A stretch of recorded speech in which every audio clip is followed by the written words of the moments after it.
مرکزی election commission نے حکمراں جماعت تلنگانہ راشٹر سمیتی کے نام کو BRS یعنی بھارت راشٹر سمیتی میں تبدیلی کو منظوری دے دی اور اس سلسلے میں الیکشن کمیشن نے پارٹی سربراہ و چیف منسٹر چندرشیکھر راؤ کو سرکاری طور پر ایک مکتوب روانہ کرتے ہوئے اس کی اطلاع دی۔ مرکزی الیکشن کمیشن کی جانب سے TRS کو BRS میں تبدیل کرنے سے متعلق داخل درخواست کو منظوری دینے کی پیش نظر پارٹی سربراہ و چیف منسٹر چندرشیکھر راؤ نے جمعہ یعنی 9 دسمبر کو دوپہر 1:20 کو بھارت راشٹر سمیتی کے احیاء کا پروگرام منعقد کرنے کا اعلان کیا۔ پارٹی ذرائع کے مطابق تلنگانہ بھون میں مہورت کے مطابق مرکزی الیکشن کمیشن کی جانب سے موصول ہونے والے مکتوب کا جواب دیتے ہوئے اس مکتوب پر پارٹی سربراہ دستخط ثبت کرتے ہوئے اسے مرکزی الیکشن کمیشن کو روانہ کریں گے۔ بعد ازاں چیف منسٹر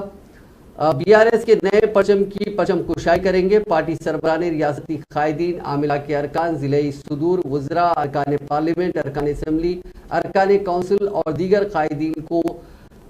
تلنگانہ بھون میں منعقد ہونے والی تقریب میں شرکت کی دعوت دی۔